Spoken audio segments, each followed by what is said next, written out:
नमस्कार दर्शकों, सभी को जय श्री राम, राधे राधे। आप सभी ने किसी न किसी के मुंह से हमेशा सुनते रहते हैं या सुनते आए हैं कि हमारे ऊपर तो शनि की 7.5 चल रही है या हमारे ऊपर शनि की महादशा चल रही है, इसलिए हमारे काम बिगड़ रहे हैं, हमारे कोई काम अच्छा नहीं हो रहा है। यानी काम बिगड़े व्यक्ति का तो लोग दोष किसको देते हैं? शनि को देते हैं कि हमारे ऊपर तो शनि चल रहा है।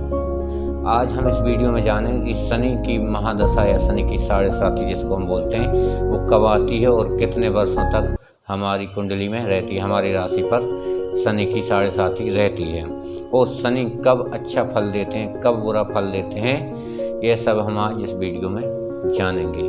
तो आप वीडियो के अंत तक बने रहें, तब आपको समझ में आएगी शनि की 7.5 है क्या और कब हमारी कुंडली में ये आती है, कब हमारी राशि पर ये आती है और कितने वर्षों तक रहती है और क्या इसके अच्छे प्रभाव हैं, क्या इसका बुरा प्रभाव है। ये सब हम आज इस वीडियो में आपको बताएंगे, तो वीडियो के अंत तक बने रहें। तो दोस्तों, ज्योतिष के अनुसार नवग्रहों में से एक ग्रह शनि की 7.5 वर्ष चलने वाली एक प्रकार की दशा होती है।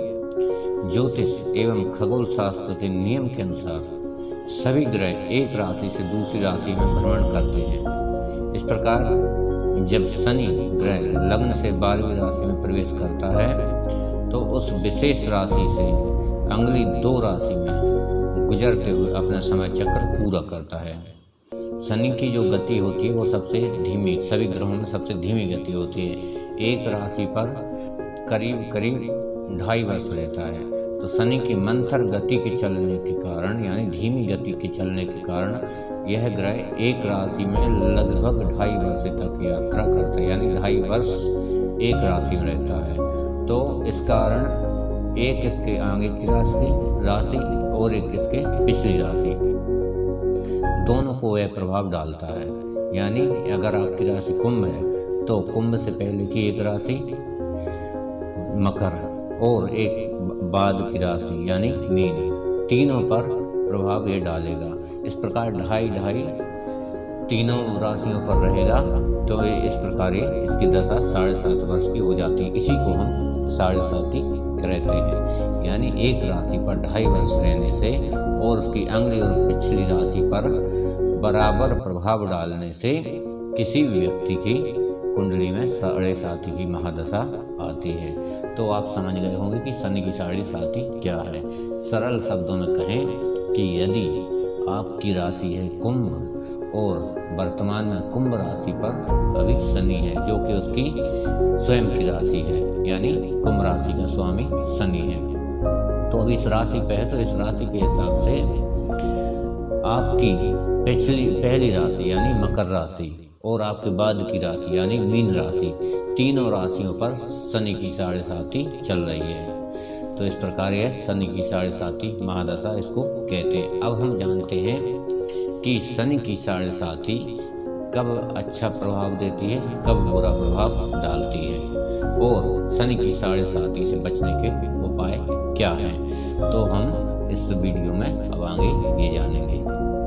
तो सबसे पहले तो ये ध्यान रखना है कि जो शनि की 7.5 होती है वो 3 चरणों में होती है, यानी 3 चरण शनि की 7.5 के होते हैं। तो शनि की 7.5 तब प्रारंभ होती है जब शनि जन्म के चंद्रमा से 12वें घर में प्रवेश करता है, यानी आपकी कुंडली के 12वें स्थान में प्रवेश करता है, तब यह शनि की 7.5 का पहला चरण होता है। शनि 12वें भाव में 2.5 वर्ष तक रहता है।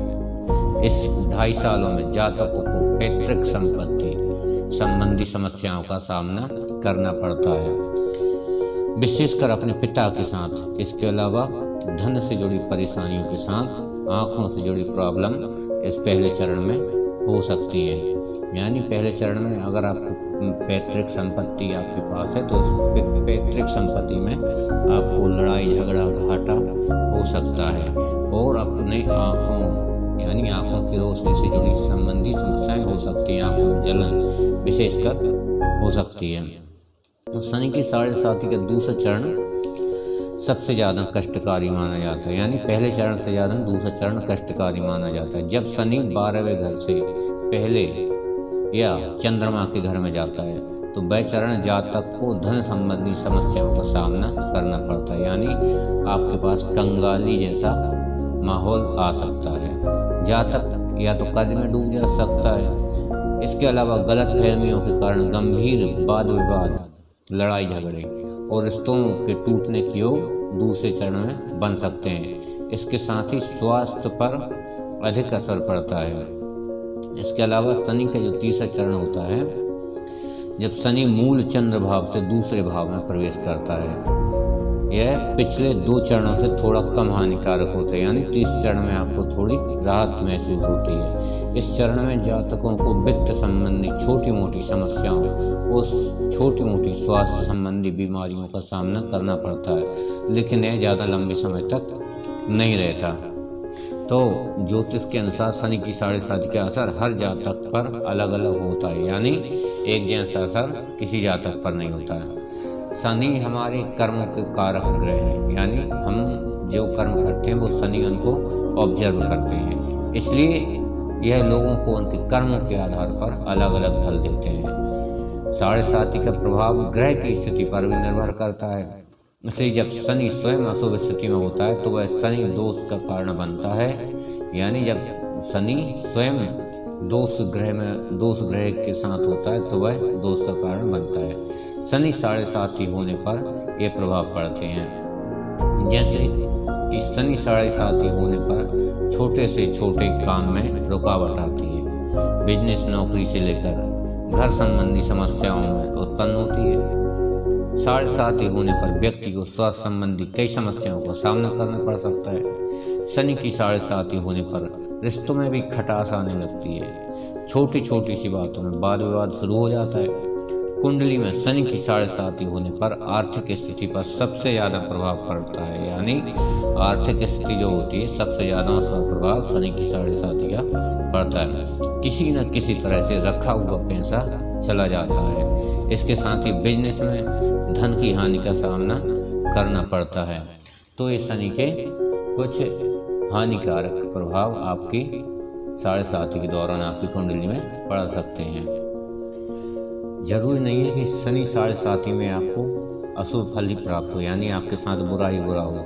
शनि चूँकि न्याय के देवता है, इसलिए वो सभी के साथ न्याय करते हैं। तो 7.5 के दौरान दूसरे चरण को यदि छोड़ दिया जाए तो पहले और तीसरे चरण में शनि न्याय करते हैं, यानी यदि आपके कार्य अच्छे हैं तो शनि आपके साथ हमेशा अच्छा ही करेंगे। उनके जो अड़ैया है उनका स्वभाव, वो स्वभाव का आपके ऊपर कोई बुरा प्रभाव नहीं पड़ेगा। कई लोगों के साथ तो देखा होगा कि शनि 7.5 अपेक्षा से अधिक लाभ हो जाता है, उन्नति प्राप्ति होती है, या कोई नौकरी कर रहा है तो उसको मान सम्मान पद प्रतिष्ठा की प्राप्ति भी शनि की 7.5 के दौरान होती है। और व्यक्ति में अधिक सहन शक्ति आ जाती है, यानी व्यक्ति अधिक सहनशील हो जाता है और उसकी जो कार्य क्षमता है वो दोगुनी हो जाती है, यानी दोगुनी कार्य क्षमता से वो काम कर सकता है। यदि ये सब कब होता है, यदि आपकी कुंडली में चंद्रमा उच्च भाव में स्थित है शनि के साथ, तो आपकी 7.5 अशुभ की जगह शुभ फल प्रदान करने वाली होती है। तो जरूरी नहीं है कि यदि आपके ऊपर 7.5 है तो आपका अहित ही करेगी, हित भी कर सकती है। हित ऐसा करती है कि आपने कभी कल्पना भी नहीं की होगी। शनि 7.5 में वो सब प्राप्त हो जाता है जो हमें नॉर्मल टाइम में प्राप्त नहीं होता। इसलिए शनि की 7.5 में शुभ और अशुभ दोनों फल मिलते हैं और वो व्यक्ति करता है, सभी व्यक्तियों की कुंडली में अलग अलग प्रभाव डालती है शनि की 7.5। और ये सब डिपेंड रहता है आपके काम के ऊपर, आपके कर्म के ऊपर, आपके कर्म क्या है। साथ ही ग्रहों की स्थिति, ग्रह की गोचर स्थिति तो सब रहती ही है, इसके साथ आपकी कर्मशीलता भी शनि महाराज देखते हैं, क्योंकि शनि न्याय के देवता हैं। यदि कोई अच्छा कार्य करे तो उसके साथ शनि हमेशा न्याय ही करते हैं। तो ये भ्रम मन से निकाल दें कि हमारे ऊपर यदि शनि की 7.5 है तो हमारे साथ बुरा ही बुरा हुआ, अच्छा कुछ नहीं हुआ। ऐसा कुछ नहीं है, ये सब भ्रम है। शनि की 7.5 में अच्छा और बुरा दोनों फल हमें देखने को मिलता है, लेकिन ये डिपेंड करता है आपके कर्म के अनुसार। आपके कर्म जैसे है वैसा ही शनि महाराज आपको फल देंगे। और अगर आपके कर्म बुरे हैं तो आपको शनि महाराज इस 7.5 के अंदर ही दंडित करेंगे, आपका बहुत नुकसान भी हो सकता है। और अगर आपके कर्म अच्छे हैं तो उस शनि की 7.5 के अंतर्गत शनि महाराज आपको मालामाल कर देंगे, आपको हर ओर मान सम्मान पद प्रतिष्ठा आदि सब प्राप्त हो जाएगा उस 7.5 वर्ष के अंदर में ही। तो ऐसा कुछ नहीं है, क्योंकि कर्म के अनुसार ही सब है।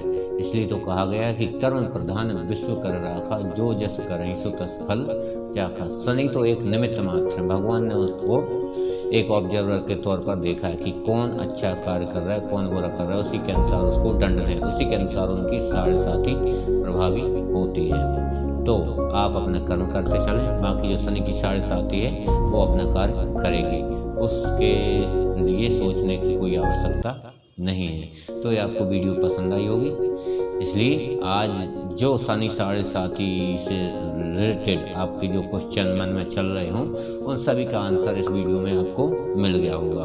तो वीडियो को लाइक करें, चैनल सब्सक्राइब करें। बहुत बहुत धन्यवाद। जय श्री राम।